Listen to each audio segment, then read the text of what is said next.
I just let out the biggest burp before I hit record, and you are so lucky because I swear to God, like the demon that came out of me, I should have been exorcist.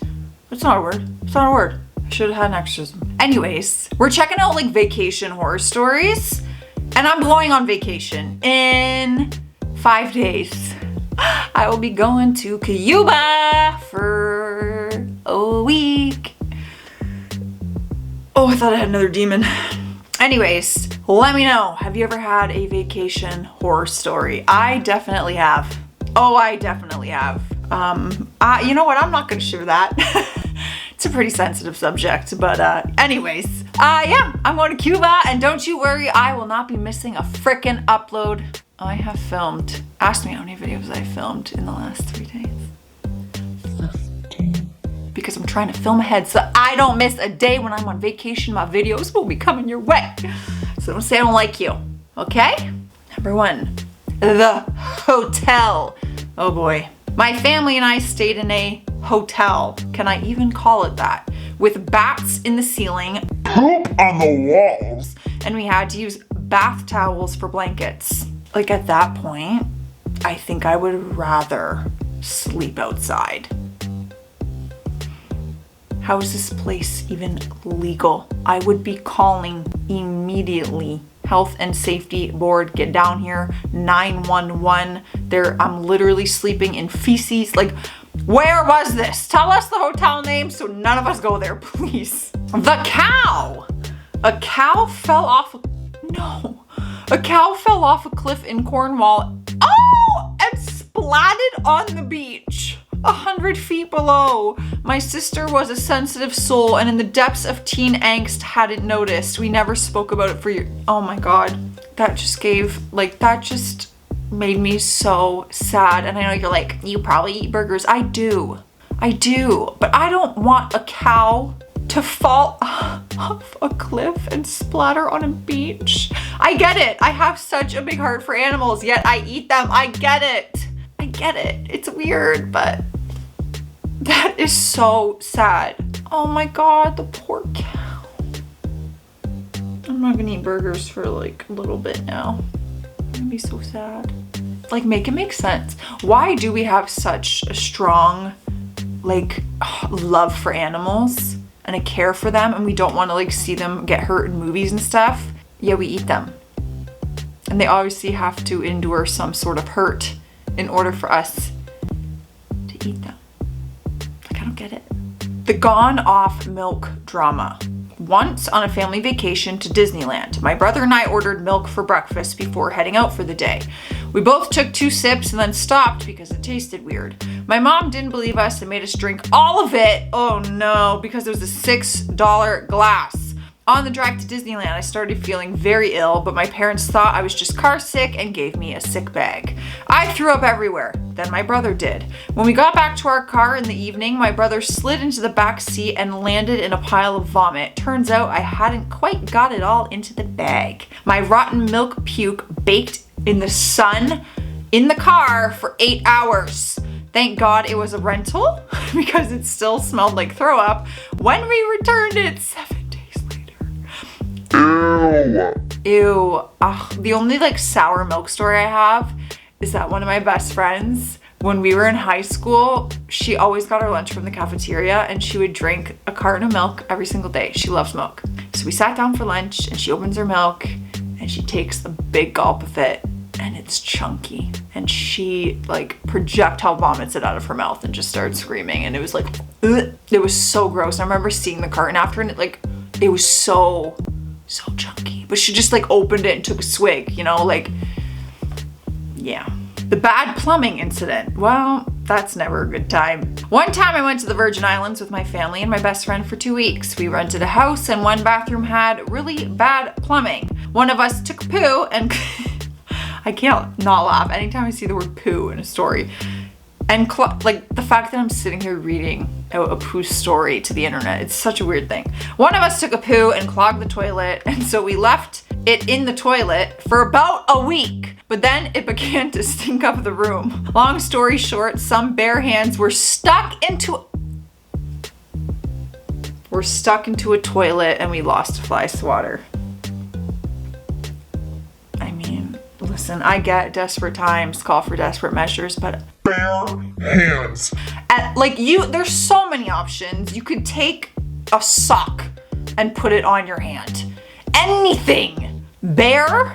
I don't find there's no excuse for that. No excuse for that. Something in that rental house can go on your hand. And why hands? Just use the fly swatter, a hanger, tape some sticks together from on the road. I don't know. I can think of so many other things that I would do before my hand goes in that toilet. The dividing train nightmare. I was interrailing with I don't know what that means, with my friends and fell asleep on one of the night trains in a different carriage to them. Oh, one of those trains. Cool. I've never been on one of those. I woke up. Am I just thinking this is I'm picturing the train from Hogwarts in Harry Potter with the little cabins. Anyways, I woke up at around 5 a.m. with an old man.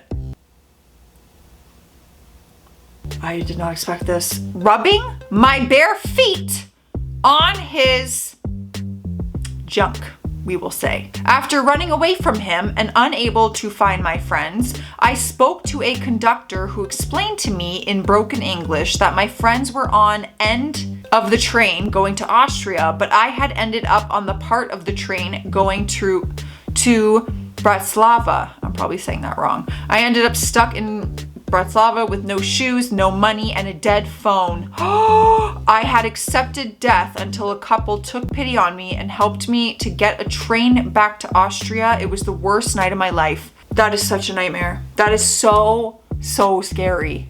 Oh my God. Yeah, I don't fall asleep on trains, planes, nothing. I also can't sleep when traveling, but for this reason alone. No thanks. I like to be aware, especially when there's a bunch of strangers around. I don't trust anybody these days. I see way too much in the news to trust anybody. The bad Mexican food, I already know where this is going. We're about to talk about poop for reals. I know exactly where this story's going. But I will buy you all a drink if I am wrong. Oh, that would be expensive. When my family was in Mexico, we went out for food at a place near the hotel we were staying at.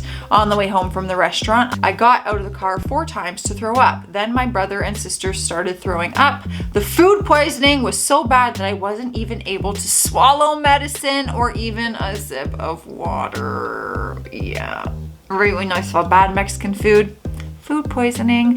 However, they technically didn't talk about poo. So I technically owe every single human who watches this video a drink. Wouldn't that be fun though if I genuinely could? You wanna know what I wanna start doing and I see people do it? There's some influencers, I hate that word, where they get a Starbucks gift card or something and then they put the code up on their Instagram story so that people can screenshot it and scan it. And so whenever it runs out, but people get coffee on them. I want to do things like that. I should do that. But it's hard because I gotta pick something that everyone will use. Coffee, right? Starbucks is pretty known in US. I can't pick Tim Hortons because that's just a Canadian thing. Anyways, I'm gonna do it. I want to do something like that. The vomiting trip. Lovely. We did a Christmas road trip around Florida with my entire extended family. That sounds so fun. One of my cousins felt, hold on, I have a yawn. Oh, excuse me. Am I boring you, Joce? One of my cousins fell ill in the night before we headed to our Fort Lauderdale condo. And at the time, we thought he had probably got food poisoning. But we were so wrong. We started dropping like flies. Imagine 15 people in a 2-bedroom, 2-bath condo, pooping and vomiting everywhere. It was like the scene from Bridesmaids, with everyone screaming at each other to get out of the bathroom and dragging our bodies around half naked, just wanting to die. In the end, we survived, but that was the last vacation we ever took as a family together. Why is there a family of 15 in a 2-bedroom, 2-bath condo? That's what I want to know. Y'all, get a bigger spot. Either way though, I can just picture it and that's so brutal. If you have had food poisoning, you know. I don't wish it upon anyone. I do not. I actually had it recently, within the last month, and it was as bad as they are describing, and I just laid in bed, literally with a garbage can, and I would lean up to just puke into my garbage can. because I couldn't even make it to the bathroom. It was brutal. And it was probably my cooking. So even better. The vacation bug. Once on a spring break vacation, my family went to Florida for a week. There were 6 of us and we all got a stomach bug that caused us to vomit for 24 hours. We all got it, but no one had it at the same time. Someone was sick every day of our vacation. It was disgusting. Oh my God, getting sick on vacation. Now I'm reading all these stories and I'm like, oh my God, like this is fake wood, but like, please, please let me just have a vacation. I do not want to get sick. Please. I'm very picky with the meat I eat on vacation though. I really won't eat much of it just because I'm so scared of getting food poisoning, and it often comes from meat. So I'm a big pasta gal. I'm a big fruits gal on vacation, like pizzas, French fries, like stuff that I can't get food poisoning from necessarily. The classic camping fail. We left for our trip before dawn and after about a 6-hour car journey arrived at a Devon campsite. My mom and dad cracked open a beer each to celebrate being so organized. They got the tent out, then started looking for the poles. QA, I thought you packed them conversation. Luckily we had a small tent which my mom and brothers were able to stay the night in, whilst my dad and I made the 460-mile round trip to get the poles. Oh my God. This reminds me of when my friend and I, we went camping, me and my girlfriend, all by ourselves. We pack up, we load up, we get there, we got a tent, we got pillows, we are ready to rock, okay? And it was so cold that night, so we set everything up, we go to bed, no blankets. We forgot all the bedding, not one blanket. And we did have like sweatpants and a sweater, and we were still like shaking. Like it was so cold because we went in like the fall. Yeah, so in the end, we ended up just going into her car, turning on the heat for a while, and then we turn it off and we try to like take a little power nap. And then we wake up and we turn it on again and then turn it off and try to take like, it was pathetic. We barely slept and we were so happy to see the sun the next morning. We pulled like an all-nighter basically. Like I shut my eyes, but I couldn't sleep. Anyways, yeah, that was a big whoopsie. Also, we just cut our trip short. It was only like a weekend thing, like a 2-night thing. We did that one night and we left the next day because it was pointless. The anniversary, I know I'm gonna have to censor it, but accident. My husband and I went to Austria for our anniversary, which also coincided with Christmas weekend. Our hotel was nowhere near full capacity, so most of the staff knew who we were. After a late dinner with my husband, he took the biggest dump known to man, which overflowed the toilet so badly that it ran into the carpet.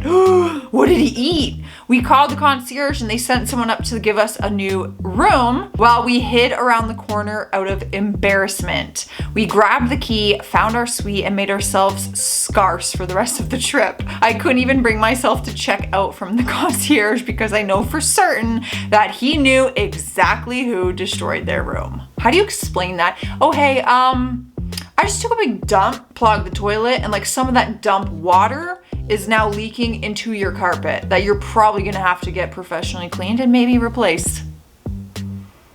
Like, how do you say that? You don't. You don't.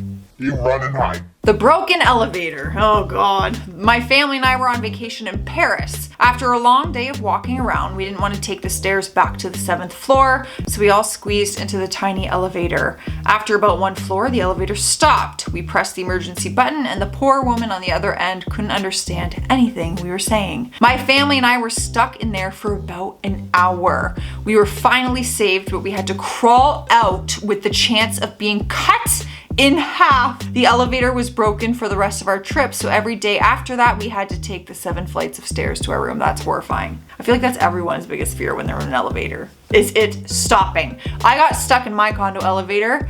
It got to my floor, which at the time, my old condo, it was 20 floors up, and it opened and the doors opened like this much, like a sliver, and it got stuck. And I had to do the emergency and call, and I was only in there for like a few minutes before the doors kind of just opened. It was terrifying because you're sitting there being like, okay, this is it for me. This is where I die. This is the end of my life. The plane poo problem. My brother had just turned 1. When we went to Disneyland for the first time and I was 10.